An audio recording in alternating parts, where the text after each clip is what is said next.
അസ്സലാമു അലൈക്കും വറഹ്മത്തുള്ളാഹി വബറകാതുഹു. പ്രിയം നിറഞ്ഞ വിദ്യാർത്ഥികളെ, നമുക്ക് അക്ബർ അലഹാബാദിയുടെ നെയ് തെഹസീബിന് ശേഷം നമ്മൾ ഇനി പഠിപ്പിക്കാനിരിക്കുന്നത് മുൻഷി പ്രേംചന്ദിൻ്റെ പവസ് കി രാത്ത് എന്ന കഥയാണ്.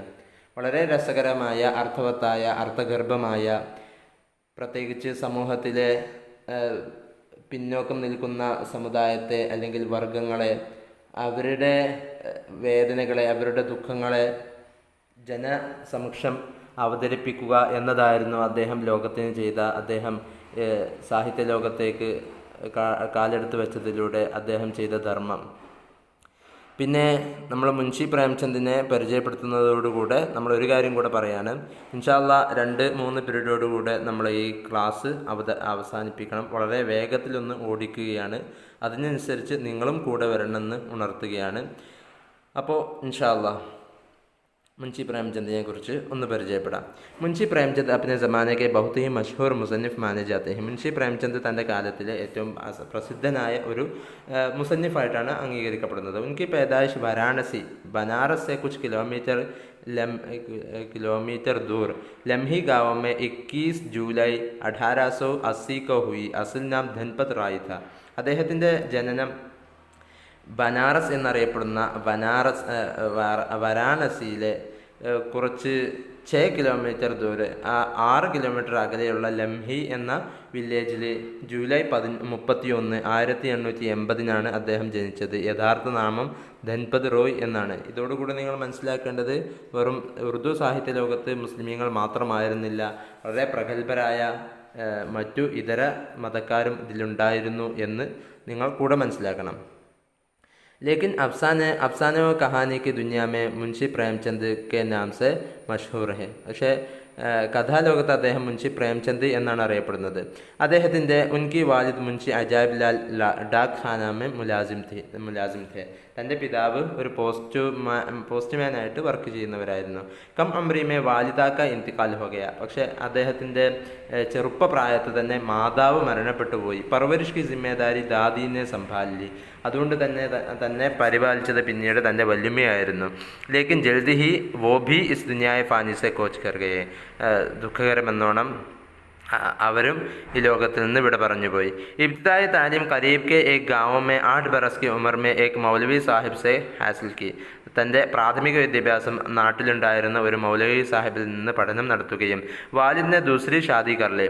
പക്ഷേ ആ കാലത്ത് തൻ്റെ പിതാവ് മറ്റൊരു സ്ത്രീയെ കല്യാണം കഴിക്കുകയും നയി മാങ്കെ സഖ്ത് ഭർത്താവോനെ ഉൻകി ജിന്ദഗി മേ തൽഖി പൈദാ കർലെ. ആ രണ്ടാം ഭാര്യയുടെ ദുഷിച്ച വളരെ ക്രൂരമായ സ്വഭാവം കാരണത്താൽ തൻ്റെ ജീവിതത്തെ വല്ലാതെ കയ്പുള്ളതാക്കി തീർത്തു. ജിസ്കെ ലിയെ ഖുദ് ഉൻകാ കഹ്നാ ഹെ. അതിനെക്കുറിച്ച്, അവരുടെ സ്വഭാവത്തെക്കുറിച്ച് അദ്ദേഹം പറയുന്നത് ഇത്തരത്തിലാണ്: മേരി മാങ്കെ ഇന്തിക്കാൽ കെ ബാദ് മേരി റൂഹ് കോ ഖൗറാത്ത് നഹി മിലി. എൻ്റെ ഉമ്മ മരണപ്പെട്ട ശേഷം എൻ്റെ ആത്മാവിന് ഭക്ഷണം ലഭിച്ചിട്ടില്ല. വഹി ഭൂഖ് മേരി ജിന്ദഗി ഹെ. ആ വിശപ്പ് തന്നെയാണ് എൻ്റെ ജീവിതം എന്ന് അദ്ദേഹം പറയുകയുണ്ടായിട്ടുണ്ട്. ഇനി ഗരീബി ഘട്ടിൻ रोखेपन से निजात हासिल करने के लिए प्रेमचंद ने मज़ामीन और अफसाने धनपत रोई के नाम से लिखने शुरू किए. തൻ്റെ ദാരിദ്ര്യം, അതുപോലെ ഈ ദുരിതാവസ്ഥ, ഇതിൽ നിന്ന് മോചനം നേടാൻ വേണ്ടിയിട്ട് അദ്ദേഹം കഥ എഴുത്ത്, ധൻപത് റോയ് എന്ന പേരിൽ അദ്ദേഹം കഥ എഴുത്ത് തുടങ്ങി. अपने നോവൽ कर्मभूमि अथवा कर्मभूमि के किरदार के ज़रिए आप बीती सुनाई. തൻ്റെ നോവലായിരുന്ന കർമ്മഭൂമി എന്ന ആ നോവലിലൂടെ തൻ്റെ ഓട്ടോബയോഗ്രഫി, തൻ്റെ ആത്മകഥയായിരുന്നു ആ നോവലിലൂടെ അദ്ദേഹം പറഞ്ഞു കൊടുത്തത്. വാലിദ് കാ തബാദുല ഗോരഖ്പൂർ ഹോ ഗയ, ഷെഹർ കാ മാഹോൽ പസന്ദ് ആയ. പിന്നീട് അദ്ദേഹത്തിൻ്റെ ഇടപെടലുകൾ, അദ്ദേഹം പോസ്റ്റ്മാനായിട്ട് അദ്ദേഹത്തിന് പിന്നെ ചുമതല കിട്ടിയത് ഗോരഖ്പൂരിലായിരുന്നു. അവിടുത്തെ പട്ടണത്തിൻ്റെ അന്തരീക്ഷങ്ങളൊക്കെ വളരെ ഇഷ്ടപ്പെട്ടു. ഓർ ഗലി ഡണ്ട ഛോഡ് കർ ദിൽ ലഗാക്കർ പഠായിക്ക്. അതുകൊണ്ട് തന്നെ വളരെ താല്പര്യത്തോടുകൂടെ പിന്നീട് അദ്ദേഹം പഠനം തുടരുകയും ചെയ്തു. മെട്രിക് പാസ് കിയ അഥവാ 10ാം ക്ലാസ് SSLC പൂർത്തിയാക്കുകയും സ്കൂൾ ടീച്ചർ കി ഹൈസിയത്ത് സെ ഉൻകാ തഖർറുർ ഹോ ഗയ. അങ്ങനെ ഒരു സ്കൂൾ ടീച്ചർ എന്ന രീതിയിൽ അദ്ദേഹം നിയമിതനാവുകയും ചെയ്തു. മുദരിസി തോ കർലി ലേക്കിൻ ഹമേഷ പച്തായ കർത്തെ थे कि कहाँ से जंगल में आ फंसा. അദ്ദേഹം ഇങ്ങനെ അദ്ദേഹം ഒരു മുദരിസ് അധ്യാപകൻ എന്ന രീതിയിൽ അധ്യാപനം നടത്തിയിരുന്നെങ്കിലും പക്ഷെ അദ്ദേഹം ഇങ്ങനെ പശ്ചാത്തപിക്കുമായിരുന്നു. ഏതോ കാട്ടിൽ നിന്ന് വന്നുകൂടിയവനാണ് എന്ന രീതിയിൽ അദ്ദേഹത്തെക്കുറിച്ച് ഇങ്ങനെ വേവലാതിപ്പെടുമായിരുന്നു എന്നായിരിക്കും. 1921 में महात्मा गांधी ने जब अदम ताउन की तहरीक शुरू की तो प्रेमचंद ने ഡെപ്റ്റി ഇൻസ്പെക്ടർ ഓഫ് സ്കൂൾ കി മുലാസമത്ത് സെ ഇസ്തീഫ ദേ ദിയ. അങ്ങനെ അദ്ദേഹത്തിന് ധാരാളം ഉയർന്ന സ്ഥാനങ്ങളൊക്കെ കിട്ടി. 1921 മഹാത്മാഗാന്ധി നോൺ കോർപ്പറേഷൻ മൂവ്മെൻറ്റ് നിസ്സഹകരണ പ്രസ്ഥാനം തുടങ്ങിയപ്പോൾ പ്രേംചന്ദ് അതിനോട് സപ്പോർട്ട് ചെയ്തുകൊണ്ട് അതിനോട് ഐക്യദാർഢ്യം പ്രഖ്യാപിച്ചുകൊണ്ട് തൻ്റെ ഡെപ്യൂട്ടി ഇൻസ്പെക്ടർ ഓഫ് സ്കൂൾ എന്ന അദ്ദേഹത്തിൻ്റെ ഡ്യൂട്ടിയിൽ നിന്ന് അദ്ദേഹം രാജിവെക്കുകയും ചെയ്തു. 1903 से 4 के दौरान प्रेमचंद ने अपने कलमी ज़िंदगी का आगाज़ कानपुर से शाये होने वाले रिसाले ज़माने में अपने अफसाने लिखकर किया. 1903-1904 എന്ന കാലഘട്ടത്തിൽ പ്രേംചന്ദ് തൻ്റെ കലമി ജിന്ദഗി തൻ്റെ എഴുത്തിൻ്റെ ലോകത്തേക്ക് കാലെടുത്ത് വെക്കുകയും അത് സമാന എന്ന മാഗസിനിലൂടെ തൻ്റെ അഫ്സാനകൾ തൻ്റെ ഷോർട്ട് സ്റ്റോറികൾ എഴുതി തുടങ്ങുകയും ചെയ്തു. 1901 से 2 में ഉൻഹുനെ 2 നോവൽ ലിഖെ. 1901 മുതൽ 2 വരെ അദ്ദേഹം ആ ഒരു കാലഘട്ടത്തിൽ അദ്ദേഹം ഒരു നോവൽ എഴുതിയിട്ടുണ്ട്. പ്രേംചന്ദ് കി പെഹലി കഹാനി സൻസാർ കാ സബ്സെ അൻമോൾ രത്ൻ തി. അദ്ദേഹത്തിൻ്റെ ഏറ്റവും ആദ്യത്തെ കഥ സൻസാർ കി സബ്സെ അൻമോൾ രത്ൻ എന്നതായിരുന്നു. ഉൻഹുനെ കഹാനിയോ കോ is Waqt അപ്നായ Jab Urdu may ദാസ്താൻ ഗോയി കാ ദൗർ ഥ. അദ്ദേഹം കഹാനി പറയുന്നത് അദ്ദേഹം കഥ എഴുത്ത് ഈ സമയത്താണ് തൻ്റെ സ്വായത്തമാക്കുന്നത്. ഏത് സമയത്ത്? ഉറുദു സാഹിത്യ ലോകത്ത് തന്നെ കഥ എഴുത്ത് എന്നതിൻ്റെ ഒരു ട്രെൻഡ് കഥ എഴുത്തിൻ്റെ കാലമായ സമയത്താണ് അദ്ദേഹം ഇത് എഴുതി തുടങ്ങുന്നത്. കഹാനിയോക്കോ തുൽസമയ ഇയാരി കദീം दास्तानों किस्सों खुताओं से बाहर निकाल कर नए अंदाज़ उस्लूब का तयन करने में बड़ी कामयाब कोशिश की. അദ്ദേഹം ആ കാലഘട്ടത്തിലെ കഥാ എഴുത്തിൻ്റെ ശൈലി അഥവാ പഴങ്കഥകൾ, കുറേ കിസ്സകൾ, കുറേ പഴയ പഴഞ്ചൻ ശൈലി സ്വീകരിച്ചു പോന്നിരുന്ന ആ കാലത്തെ ദാസ്താനിനെ മാറ്റിപ്പിടിച്ചുകൊണ്ട് പുതിയ വിഷയങ്ങളും പുതിയ രീതിയിൽ പുതിയ ശൈലിയിൽ അതിനെ അവതരിപ്പിക്കാൻ അദ്ദേഹത്തിന് പൂർണ്ണമായും സാധിച്ചിട്ടുണ്ട്. അതിൽ അദ്ദേഹം വിജയിച്ചിട്ടുണ്ട്. उन्होंने कहानी का रिश्ता हमारे देहात और मेहनत के तबके से जोड़ दिया. അദ്ദേഹത്തിൻ്റെ കഥകളൊക്കെ അതിൻ്റെ ബന്ധം പുലർത്തിയിരുന്നത് ഈ ഉൾഗ്രാമങ്ങളിൽ പ്രയത്നിച്ചു കൊണ്ടിരിക്കുന്ന കഷ്ടപ്പെട്ടുകൊണ്ടിരിക്കുന്ന ആ ഒരു ജോലി ചെയ്യുന്ന ആ ഒരു കാസ്റ്റ്, ആ ഒരു തൊബക്ക, ജോലി ചെയ്യുന്നവരുടെ അവരെക്കുറിച്ചായിരുന്നു അദ്ദേഹം. കഷ്ടപ്പെട്ട് ജോലി ചെയ്യുന്ന കർഷകരെ കുറിച്ചായിരുന്നു അദ്ദേഹത്തിൻ്റെ കഥകളെല്ലാം ഉണ്ടായിരുന്നത്. യാനി കഹാനി റൂമാൻ ഭരി ഫസാസെ നിക്കൽക്കർ ഹക്കീക്കത്ത് സെ ഖരീബ് ഹോ ഗയി. അഥവാ റൊമാൻറ്റിക് ആയിട്ട് അല്ലെങ്കിൽ ഇല്ലാത്ത ഒരു ലോകത്തേക്ക് കൊണ്ടുപോകുന്ന കഥകളിൽ നിന്ന് പകരമായിട്ട് അദ്ദേഹം യാഥാർത്ഥ്യത്തോട് യാഥാർത്ഥ്യത്തെ ചേർത്ത് പിടിച്ചുകൊണ്ട് തന്നെ അദ്ദേഹം കഥകൾ രചിച്ചു തുടങ്ങി. और अफसाने को मुख्तसर करके ജിന്ദഗി കാ തർജുമാൻ ഭി ബനായ. കഥ എന്നത് ജീവിതത്തിൻ്റെ ഒരു വിവർത്തകനാക്കി തീർക്കാനും അദ്ദേഹത്തിന് സാധിച്ചിട്ടുണ്ട്. ഉन्होंने जिंदगी के बेशुमार छोटी बड़ी सच्चाइयों को खुशियों और गमों को अपनी कहानी के जरिए बयान किया. തൻ്റെ ജീവിതത്തിലെ എണ്ണമറ്റ ചെറുതും വലുതുമായ സത്യസന്ധത, നിഷ്കളങ്കതയും അതുപോലെ സന്തോഷങ്ങളും ദുഃഖങ്ങളും തൻ്റെ കഥയിലൂടെ അദ്ദേഹം വിശദീകരിച്ചിട്ടുണ്ട്.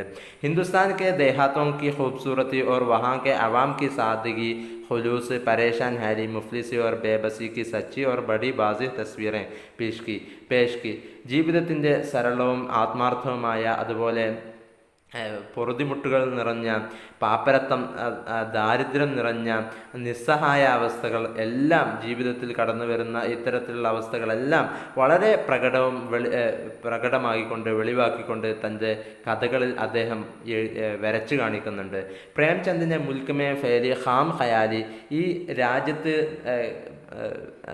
രാജ്യത്ത് പരന്നുകൊണ്ടിരിക്കുന്ന വ്യാപിച്ചുകൊണ്ടിരിക്കുന്ന അസംസ്കൃതമായിട്ടുള്ള സ്വഭാവങ്ങൾ, ചിന്തകൾ, തങ്ക് നസ്രി, അതുപോലെ ഇടുങ്ങിയ കാഴ്ചപ്പാടുകൾ, ജഹാലത്ത്, വിഡിത്തങ്ങൾ, ബേജാ റസ്മോ റിവാജ്, അസ്ഥാനത്തുള്ള ആചാരാനുഷ്ഠാനങ്ങൾ, ബേജാ റസ്മോ റിവാജ് കി പാബന്ദി കെ ഖിലാഫ് ആവാസ് ഉഡായി, അതിനെതിരെ അദ്ദേഹം അത് പിൻപറ്റി ആസ്ഥാനത്തുള്ള ചില ആചാരാനുഷ്ഠാനങ്ങൾ പിന്തുടരുന്നതിനെതിരെ അദ്ദേഹം തൻ്റെ ശബ്ദമുയർത്തുകയും ചെയ്തിട്ടുണ്ട്.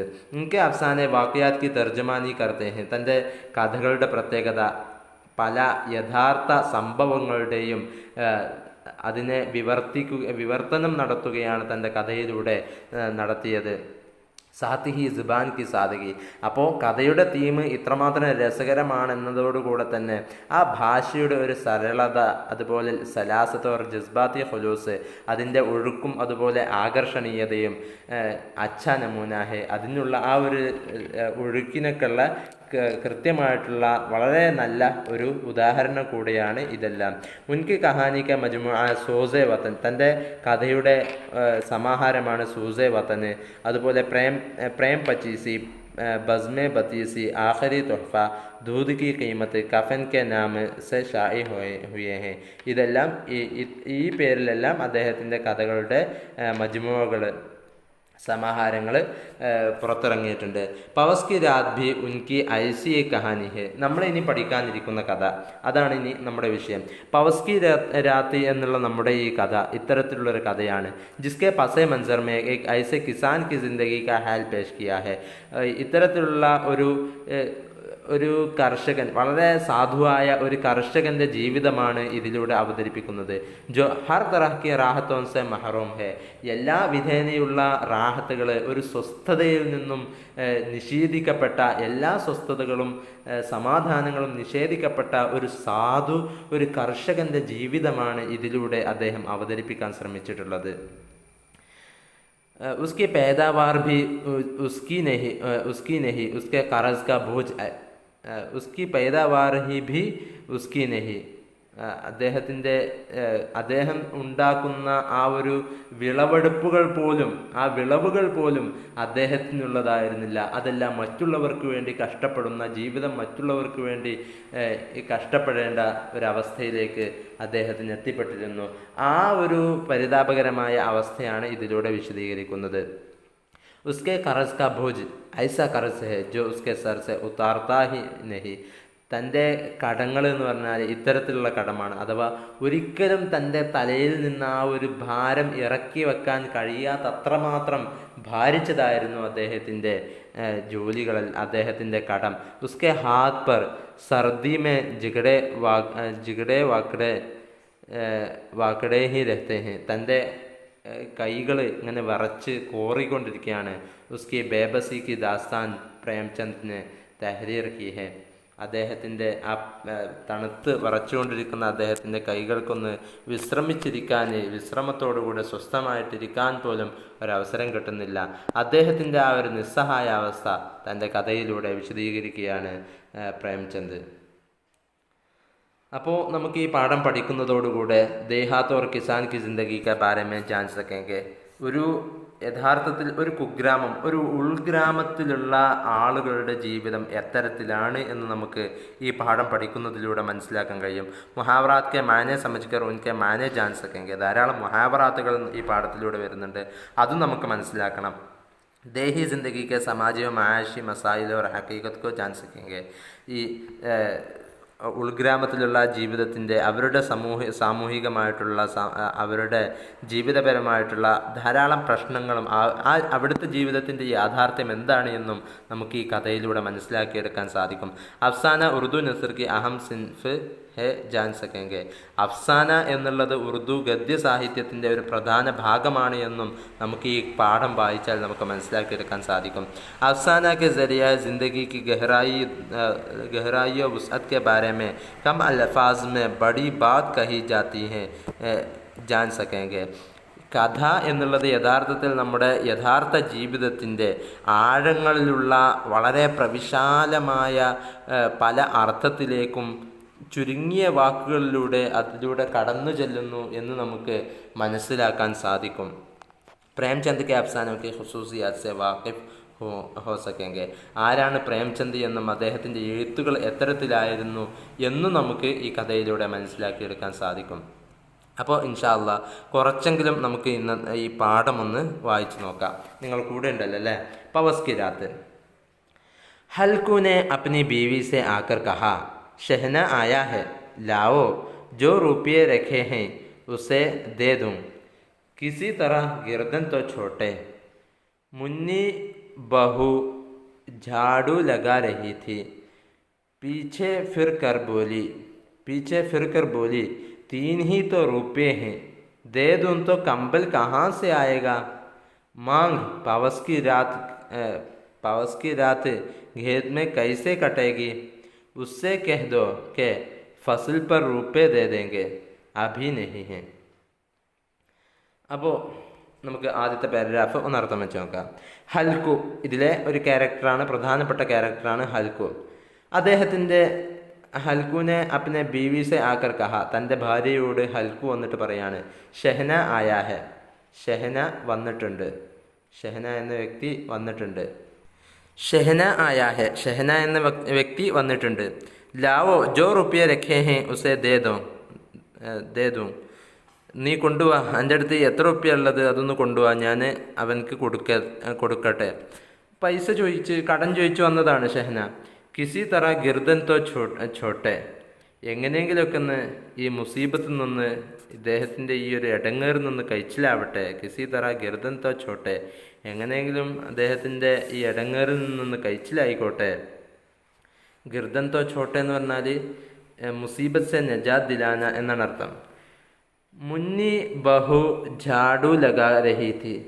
മുന്നി എന്ന ബഹു, അവർ ജാഡു ലഗാ രഹി ഥി, അവിടെ സഹോദരിയായിരുന്ന മുന്നി, അവർ അവിടെ അടിച്ചു വാരിക്കൊണ്ടിരിക്കുകയായിരുന്നു. പീച്ചെ ഫിർക്കർ ബോലി, പിന്നാലെ കൂടിയിട്ട് പറഞ്ഞു, പിന്നാലെ ചുറ്റിക്കറങ്ങിയിട്ട് പറഞ്ഞു, 3 ही तो रुपये हैं, ഇവിടെ ആകെ 3 റുപ്യേ ഉള്ളൂ. ദേ ദൂം തോ കമ്പൽ കഹാൻ സെ ആയേഗ, ഞാൻ ആ 3 രൂപ കൂടെ ഇവർക്ക് കൊടുക്കുകയാണെങ്കിൽ എവിടുന്നാപ്പോൾ കമ്പിളി വാങ്ങാനുള്ള കാശ് എവിടുന്നാ കിട്ടുക. മാഘ് പവസ് കി രാത്ത് ഖേത് മേ കൈസെ കട്ടേഗി. ഈ മാഘ് പവസ്,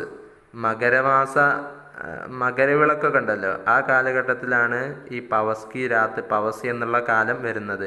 പവസ് എന്നുള്ളൊരു സമയമാണ്, ഏകദേശം ഫെബ്രുവരി സമയത്താണ് അത് ഉണ്ടാവുക, ജനുവരി അവസാനത്തിലും ഫെബ്രുവരി തുടക്കത്തിലായിട്ട്. അപ്പോൾ മകരവിളക്ക് എന്ന് നമുക്ക് മലയാളത്തിൽ പറയാം. അപ്പോൾ അതിൻ്റെ രാത്രിയാണ് ഇനി വരാൻ പോകുന്നത്. കൈസെ കട്ടേകി, എങ്ങനെ കഴിച്ചു കൂട്ടും. ഉസ്സേ കെഹദോ കെ ഫസിൽ പർ റോപ്പിയെ ദേ ദേങ്കെ, അടുത്ത വിളവെടുപ്പിൽ നമുക്ക്, ഫസിൽ എന്ന് പറഞ്ഞാൽ അടുത്ത സീസൺ അഥവാ വിളവെടുപ്പിൻ്റെ സീസണിൽ നമുക്ക് കാശ് തരാം. അഭി നഹി ഹെ, ഇപ്പോൾ നമ്മുടെ അടുത്ത് കാശില്ല തരാന് എന്ന് പറഞ്ഞു വിട്ടോളൂ എന്ന് പറയുകയുണ്ടായി. അങ്ങനെ ഹൽക്കു Todi there Tak Chup ഖടാ രഹാ or അപ്നെ Dil may സോച്താ രഹാ.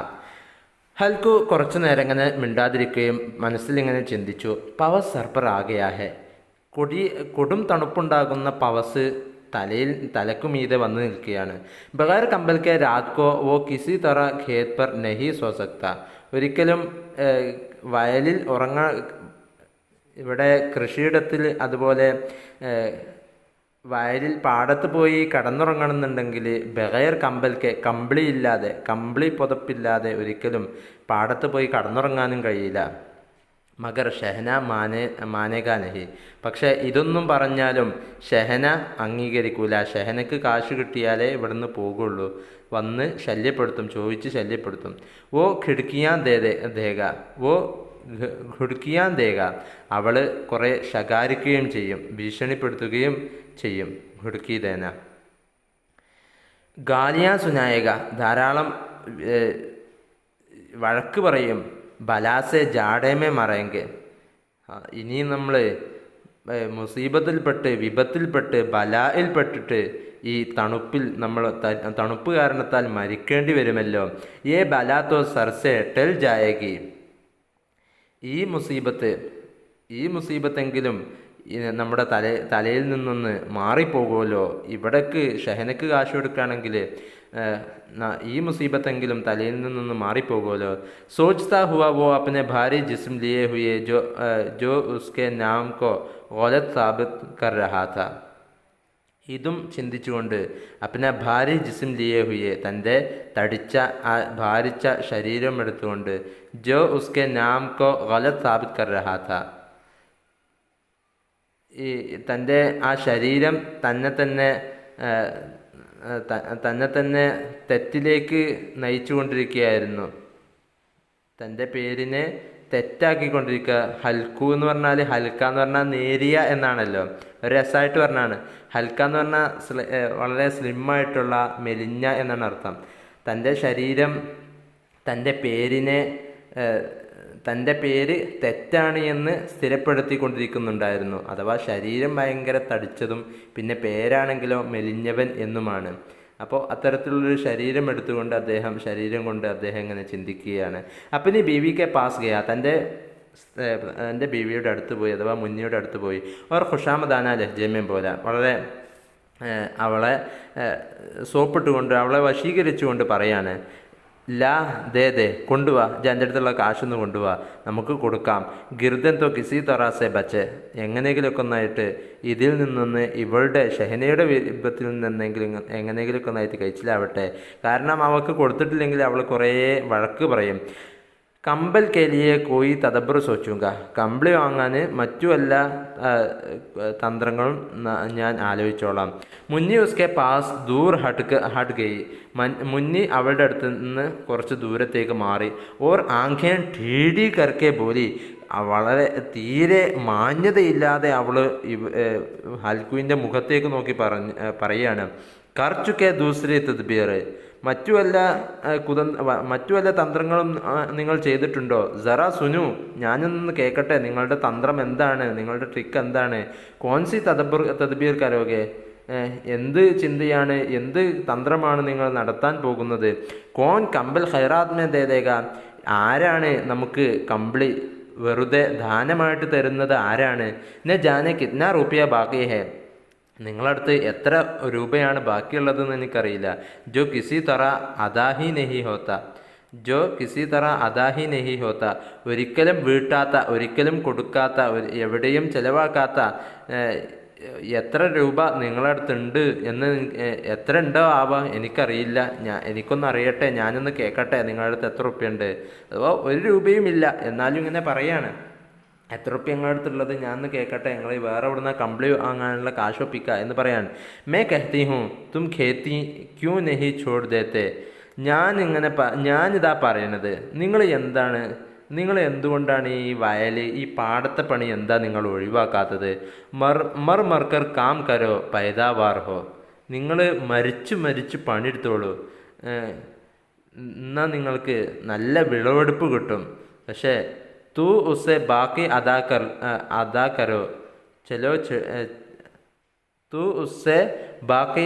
करो चलो छुट्टी हुई, बाकी चुकाने के लिए ही तो हमारा जन्म हुआ है. പക്ഷേ നിങ്ങളതിൻ്റെ ബാക്കി മാത്രം വീട്ടി കൊടുത്താൽ മതി. തൂ ഉസ്സെ ബാക്കി അദാ കർലോ, നീ അവിടുന്ന് तू उससे बाकी अदा कर लो, चलो छुट्टी हुई, बाकी चकाने के लिए ही तो हमारा जन्म हुआ है. മറ്റുള്ളവരുടെ ബാക്കികൾ മറ്റുള്ളവർ തന്നിട്ട് അതിൻ്റെ അവശേഷിപ്പുകൾ മാത്രം തിന്നു തീർക്കാനുള്ള ഒരു ജന്മമായി തീർന്നിട്ടുണ്ട് നമ്മളുടേത്. നമുക്ക് സ്വന്തമായിട്ടൊരു വയലില്ല. മറ്റുള്ളവരുടെ വയലിൽ പണിയെടുത്ത് മറ്റുള്ളവർ തരുന്നതിൻ്റെ ബാക്കി മാത്രം തിന്ന് ജീവിക്കാനുള്ള ഒരു ജന്മമായിട്ടുണ്ടല്ലോ നമ്മൾ. ഇത് എന്തൊരു കഷ്ടമാണ്. ऐसी खेती से बाज आए मैं रुपये न दूंगी. ഈ ഇത്തരത്തിലുള്ള ഈ ഒരു വയൽ, ഇത്തരത്തിലുള്ള പാടം ഉപേക്ഷിച്ച് നമ്മൾ ഇപ്പോൾ പണിയെടുക്കുന്ന പാഠം ഉപേക്ഷിച്ചാൽ മാത്രമേ ഞാൻ കാശ് തരികയുള്ളൂ, ഞാൻ പൈസ തരികയുള്ളൂ. ന ദൂങ്കി, ഞാൻ തരൂല. ന ദൂങ്കി, ഞാൻ തരൂല. അങ്ങനെ മുന്നി കാശ് കൊടുക്കാതെ, ഷെഹനയ്ക്ക് കാശ് കൊടുക്കാതെ വാശി പിടിച്ച് നിൽക്കുകയാണ്. അവർക്ക് കാശ് കൊടുക്കാൻ മാത്രം നമ്മുടെ അടുത്ത് കാശില്ല, മറ്റുള്ളവർ തന്നിട്ട് വേണ്ടേ നമുക്ക് കാശ് കിട്ടാൻ. മറ്റുള്ളവരുടെ ബാക്കി കിട്ടാൻ വേണ്ടി നമ്മളിങ്ങനെ കാത്തിരുന്ന് നമ്മുടെ ജന്മം ഇങ്ങനെ തീർന്നു പോവുകയാണ് എന്നും പറഞ്ഞുകൊണ്ട് ഒരിക്കലും ഞാനിനി ഷെഹനയ്ക്ക് കാശ് കൊടുക്കാൻ ഞാൻ കാശ് തരൂല എന്നിങ്ങനെ പറഞ്ഞു നിൽക്കുകയാണ്, വാശി പിടിച്ചിരിക്കുകയാണ്. ഹൽക്കു രഞ്ജിത ഹോക്കർ പോലെ. അന്നേരത്ത് ഹൽക്കു വളരെ സങ്കടപ്പെട്ടുകൊണ്ട് പറയാണ്, തൂ ക്യാ ഗാലിയാൻ ഖാവും, ഞാനെന്താ ഷെഹനയോട് വഴക്ക് പറയുകയാണോ വേണ്ടത്? മുന്നിനെ കഹ. അന്നേരത്ത് മുന്നി പറയാം, ഗാലി ക്യൂം ദേഗ, എന്തിനാ വഴക്ക് പറയണത്? എന്തിനാ? ക്യാ ഉസ്കാ രാജ് ഹേ, സോറി, തോ ക്യാ ഗാലിയാൻ ഖാവും. അപ്പം എന്താ ഞാൻ ഷെഹന പറയുന്ന വഴക്കുകളൊക്കെ ഞാൻ കേൾക്കണോ? ഗാലിയാൻ ഖാന എന്ന് പറഞ്ഞ വഴക്ക് കേൾക്കുക, അത് അനുഭവിക്കുക എന്നാണ് അർത്ഥം. മുന്നിനെ കഹ. അന്നേരത്തെ മുന്നി പറയാണ്, ഗാലി ക്യൂം ദേഗ, മൂപ്പര് എന്തിനാണ് വഴക്ക് പറയുന്നത്? ക്യാ ഉസ്കാ രാജ് ഹേ, ഇതെന്താ അദ്ദേഹത്തിൻ്റെ രാജ്യമാണോ? മഗർ ഏ കഹനേക്കെ സാത്ത് ഹി, പക്ഷേ ഇത് പറയുന്നതോട് കൂടെ തന്നെ ഉസ്കി തനി ഹുയി ഭവേ ഢുലി പടുകയും, പക്ഷേ ഇത് പറയുന്നതോടുകൂടെ തന്നെ ഭവേ ഢുലി പെടുക എന്ന് പറഞ്ഞാൽ അവളുടെ ശരീരം, അവളുടെ ദേഷ്യം കുറഞ്ഞു പോവുകയും ചെയ്തു. തനി ഹുയി എന്ന് പറഞ്ഞാൽ സാത്ത് ഹി ഉസ്കി തനി ഹുയി ഭവേ ഢുലി പടുകയും, പക്ഷെ അതോടുകൂടെ തന്നെ അവളുടെ ദേഷ്യം കുറയുകയും ചെയ്തു.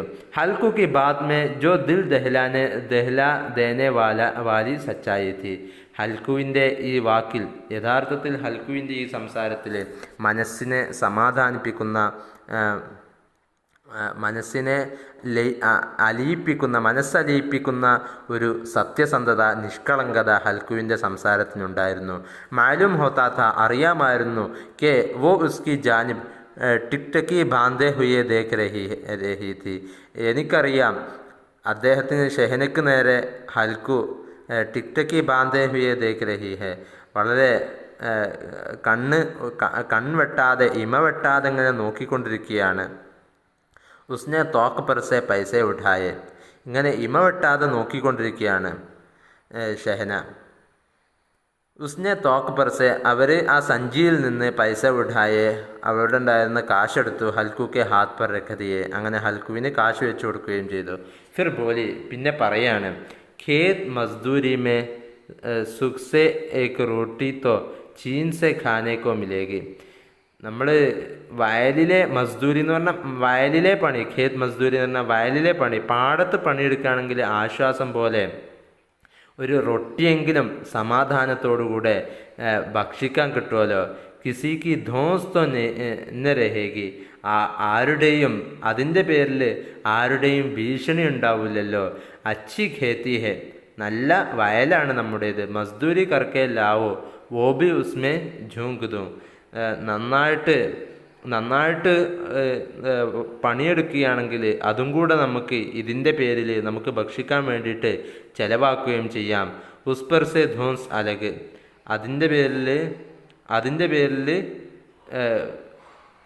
വേറെ തന്നെ നമുക്ക് നന്നായിട്ട് പണിയെടുക്കുകയാണെങ്കിൽ നമുക്കിങ്ങനെ ചിലവഴിക്കാം. പക്ഷേ ഉസ്പർ സെ ധോൻസ് അലഗ്, അതിൻ്റെ പേരിൽ ഇങ്ങനെ ചിലവഴിക്കുന്നതിൻ്റെ പേരിൽ വേറെ തന്നെ ഭീഷണി, വേറെ ധോൻസ് എന്ന് പറഞ്ഞാൽ ഭീഷണി.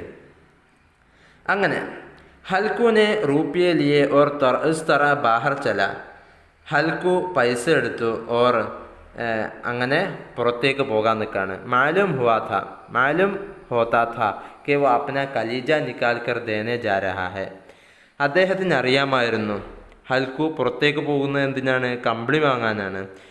അദ്ദേഹത്തിന് അറിയാമായിരുന്നു ഇത് തൻ്റെ കരൾ പുറത്തെടുത്ത് നൽകാനാണ് അദ്ദേഹം പോകുന്നത്. കാരണം അത്രയും കഷ്ടിച്ച് പണിയെടുത്തിട്ട് കിട്ടിയ ഒരു കാശാണ് അദ്ദേഹത്തിൻ്റെ കയ്യിലുള്ളത്. ഉസ്നെ ഏക് പൈസ കാട്ട് കർ 3 രൂപയെ കമ്പൽ കേലിയെ ജമാ കിയേ थे. അദ്ദേഹം ഓരോ രൂപ, ഓരോ പൈസ അതിങ്ങനെ ഭാഗിച്ച് ഓരോ ദിവസം വളരെ കുറച്ച് മാത്രം ചെലവഴിച്ച് 3 രൂപയെ 3 രൂപ ഓരോ ദിവസം കിട്ടുന്ന ഓരോ പൈസകൾ ഇങ്ങനെ കാട്ടുകർ അതിങ്ങനെ ഭാഗിച്ചിട്ട് അതിങ്ങനെ മുറിച്ചിട്ട് 3 രൂപയെ 3 രൂപ കമ്പൽ കേലിയെ ജമാ കിയത്തെ കമ്പിളി വാങ്ങാൻ വേണ്ടിയിട്ട് ഒരുമിച്ച് കൂട്ടിയതായിരുന്നു. ഓ ആജ് നിക്കലേ ജാ രഹേ ഹേ. അങ്ങനെ ഹൽക്കു പോകുന്നത് കമ്പിളി വാങ്ങാനല്ല, ഷെഹനക്ക് കൊടുക്കാൻ വേണ്ടിയിട്ടാണ് പോകുന്നത്. ഷെഹന വന്നിട്ട് ഇവരോട് ഭീഷണിപ്പെടുത്താണ്, നിർബന്ധമായിട്ടും എനിക്ക് തരണം, അഥവാ കൊടുത്തിട്ടില്ലെങ്കിൽ നന്നായിട്ട് വഴക്ക് പറയുകയും അവരെ ആക്രമിക്കുകയും ചെയ്യും. അങ്ങനത്തെ ഒരു സ്വഭാവക്കാരനാണ് ഷെഹന. അങ്ങനെ അവർക്ക് കമ്പിളി വാങ്ങാൻ വേണ്ടിയിട്ട് എടുത്തു വെച്ച കാശ് ഷെഹനയ്ക്ക് വേണ്ടി കൊടുക്കാൻ പോവുകയാണ്. വോ അപ്ന കലീജ നിക്കാൽ കർ ദേനെ ജാ രഹാ ഹെ. അദ്ദേഹത്തിന് അറിയാം തൻ്റെ അദ്ദേഹത്തിൻ്റെ കരളാണ് കൊടുക്കാൻ പോകുന്നത് എന്ന് അദ്ദേഹത്തിന് അറിയാമായിരുന്നു. ഉസ്നെ ഏക് പൈസ കാട്ടുകർ 3 രൂപയെ കമ്പൽ കേലിയെ ജമാ കിയത്തെ. ഓരോ രൂപ ഇങ്ങനെ കഷ്ണിച്ച് ഭാഗിച്ച് അതിൽ നിന്ന് മിച്ചം വരുന്ന പൈസ 3 രൂപ അങ്ങനെ കമ്പിളിക്ക് വേണ്ടിയിട്ട് ഒരുമിച്ച് കൂട്ടിയതായിരുന്നു. ഓ ആജ് നിക്കലേ ജാ രഹേ ഹേ. ആ 3 രൂപ അതിന്ന് പോകുകയാണ്. ഏക് കദം കെ സാത്ത് ഉസ്കാ ദിമാഗ് അപ്നി നാദാരി കെ ബോജ് സെ ദബാ ജാ രഹാ താ. അദ്ദേഹം എടുത്തു വെക്കുന്ന ഓരോ കാലുവെപ്പിൻ്റെ കൂടെയും തൻ്റെ തലച്ചോറ് അപ്നി നാദാരി കെ ബോജ്, തൻ്റെ ആ ഒരു മജ്ബൂരി, തൻ്റെ ആ ഒരു നിസ്സഹായ അവസ്ഥയുടെ ആ ഒരു ഭാരം തന്നെ ഇങ്ങനെ വല്ലാതെ അമർത്തിക്കൊണ്ടിരുന്നു. തൻ്റെ കാലുകളെ ഇങ്ങനെ വല്ലാതെ അമർത്തിക്കൊണ്ടിരിക്കുന്നുണ്ടായിരുന്നു. അത്രയും ധാരാളം സമ്മർദ്ദങ്ങളായിരുന്നു അദ്ദേഹത്തിന് ആ ഒരു പൈസ കൊടുക്കുമ്പോൾ ഉണ്ടായിരുന്നത്. ഇൻഷാ അല്ലാഹ് നമുക്ക് ഈ പാഠത്തിൻ്റെ ബാക്കി അടുത്ത ക്ലാസ്സിലൂടെ പഠിക്കാം. ചെറിയ അവ്യക്തതകൾ സ്വാഭാവികമാണ്, കുറച്ച് പഴയ ഉറുദുവാണ് എന്ന് മനസ്സിലാക്കുക. ഇൻഷാ അല്ലാഹ് ബാക്കി പിന്നീട് പഠിക്കാം. അസ്സലാമു അലൈക്കും വറഹ്മത്തുള്ളാഹി വബറകാതുഹു.